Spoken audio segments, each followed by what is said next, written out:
Hello and welcome back. Today I'm building Nigel Mansell's Williams Honda FW11b from the 1987 season. This was the car that would win the Constructors Championship and also the Drivers' Championship with Nelson Piquet that year. Quite a lot of flash on this kit. This is the later Airfix release of the Hella tooling, so I think it's probably showing a bit of age, so I'm trying to remove that with craft knife and snippers. I primed the body and other parts in white primer from Tamiya, and here I'm painting it in some white gloss from Tamiya as well.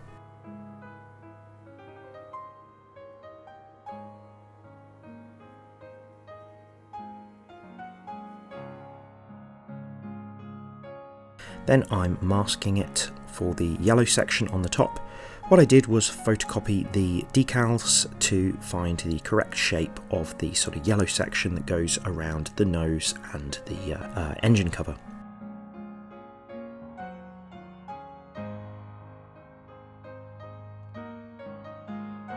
And then I'm using Tamiya masking tape .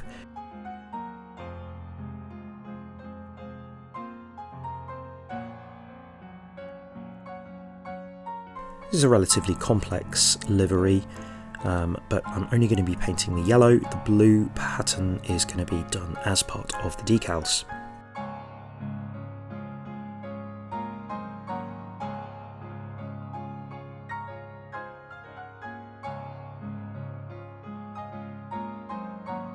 I also used some thin Tamiya curved masking tape for some of the curved areas.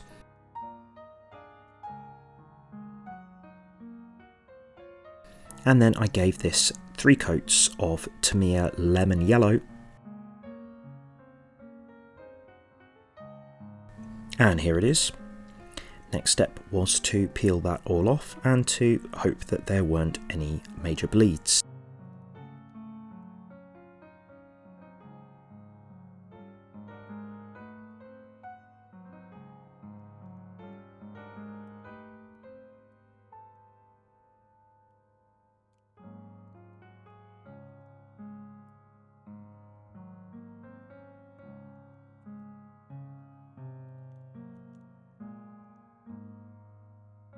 Looking good so far.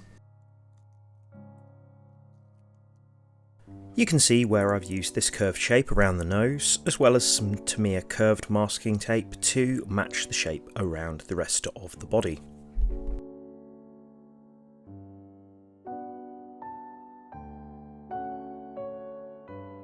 I think that looks pretty neat.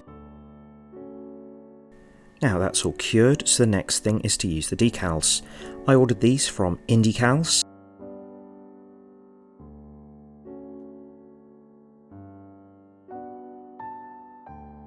Indycals state that they design the decals for 1/20th scale and then reduce the size for the smaller scale. Sizing isn't exactly perfect, but it's pretty good, and you'll struggle to find them at a better price than this. That looks nice, crisp and clear. These blue sections here are in several parts. It does actually have some of the panel lines, so you can try to match them up to those as best as possible. I put down some micro set to start with, and then these decals were just put into some warm water for about 10 seconds. I found they did crinkle a little bit in places, but I found with a little bit of UMP strong decal solution and then a little bit of heat from a hairdryer, they adhered very nicely.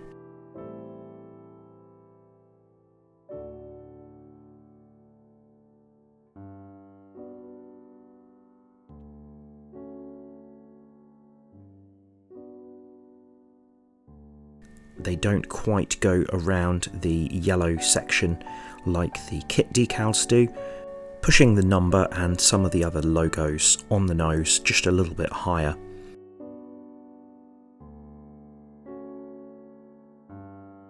But I managed to fill in some of the gaps with some blue paint, as I'll show you later on.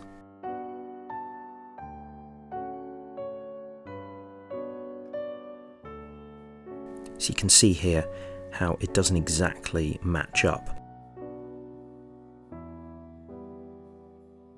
These blue sections at the front are supposed to go all the way under, but instead they just go around the tip.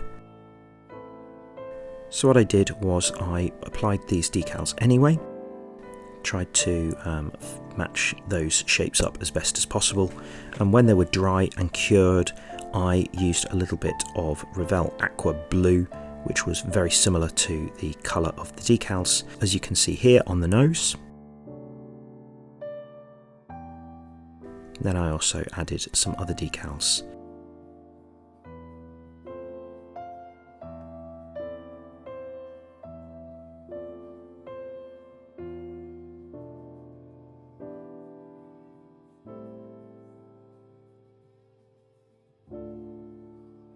I think these are possibly my favourite Williams colours, although I do also like the Rothmans livery used in the mid-90s. You've got two different ICI decal variants. I'm going for this version of the car.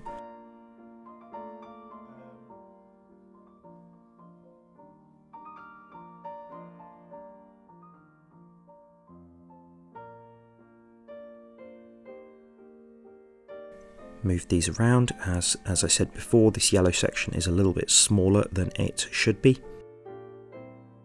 There we are. You've got little 5s on the side for Nigel Mansell. Piquet decals are also available on the website.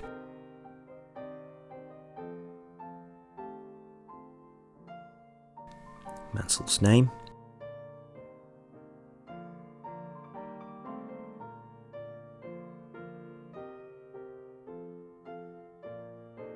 There we are. Now the rear wing needs to be predominantly black, however these side panels need to be white, so I masked those and I'm pretty happy with how this looks. I used some satin black to best represent the carbon fibre.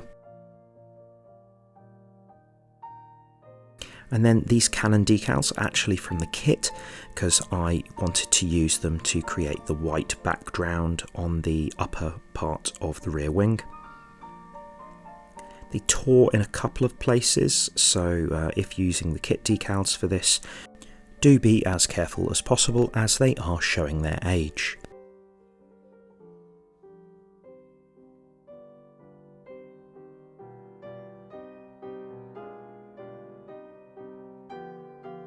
(1987) was the 50th anniversary of Canon cameras, which is why you've got this little decal on the side.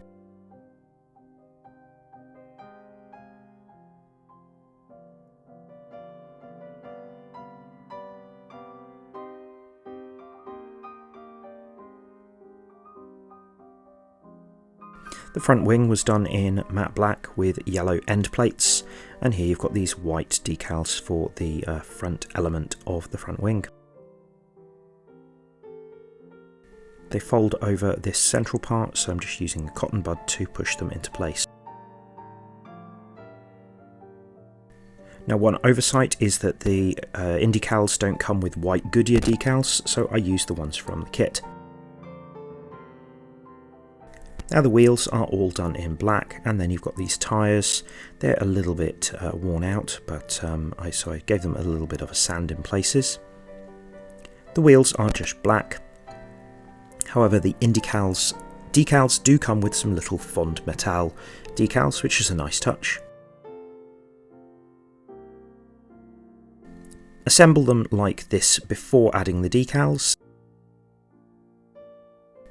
I'm using the white Goodyear decals from the kit, however, just like the others, Indycals do Goodyear Eagle decals in 43rd scale if you need them.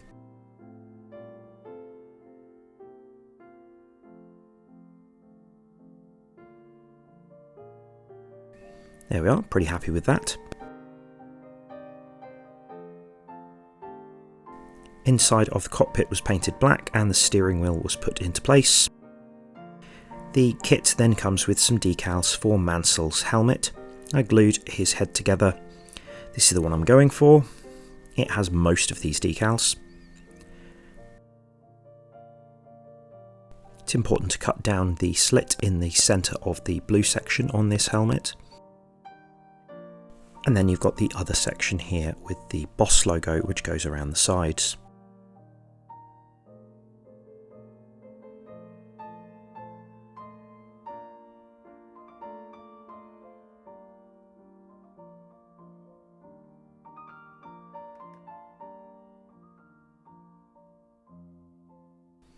So once those decals were cured, I gave it a little gloss coat, and then I painted the rest of Mansell's suit in matte red.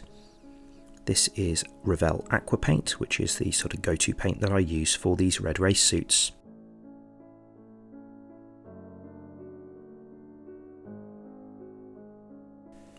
I also used a small amount of Tamiya flesh tones and some brown to pick out his face and eyes on the inside, and used a little bit of other colours to do some decals on the uniform. Here I've cut out a little bit of plastic for the visor, which I'm then gluing into place using a tiny amount of foam safe superglue.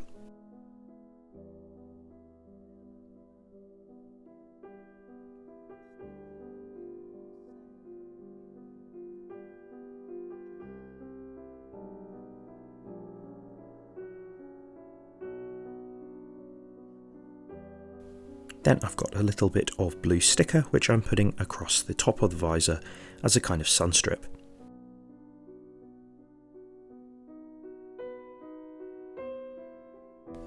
The driver figure was then glued into place. Wheels were put into position, and then I used a little bit of poly cement to fit the car body together with the chassis. I found that the fitment wasn't that great around the back, so a clip is very useful.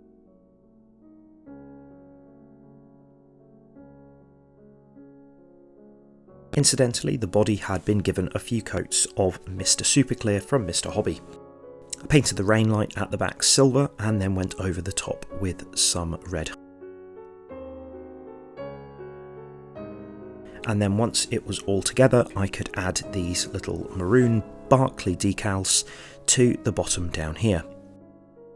The maroon section comes separate to the Barclay logo and little crowns, which is good because if you wanted to do this version as one where the tobacco sponsorship was banned, it means you can leave them off.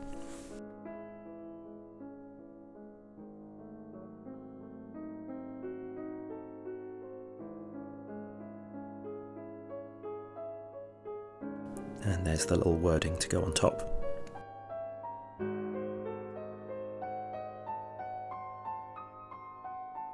There's a little decal to go behind the suspension. Incidentally, the suspension and the floor are painted in matte black. And there we are, nearly finished. Time to put the front wing on.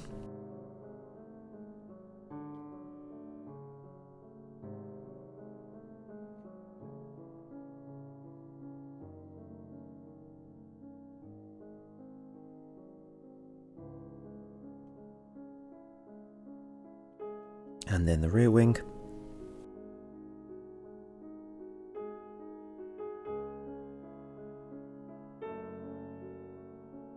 Next you've got air intakes which go onto both of the side pods, a common feature in these turbo cars from the late 80s.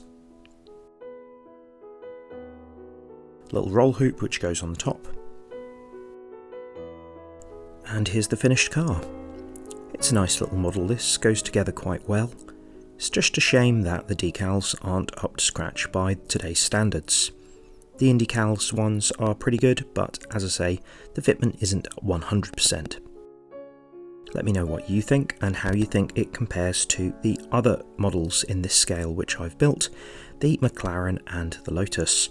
I've put all three of them together here like they lined up at the 1987 French Grand Prix, now on display in this nice little box frame. You can watch both of those builds here by clicking the links. Let me know what you think down in the comments. Thanks a lot for watching. Please like, share and subscribe, and I'll see you soon.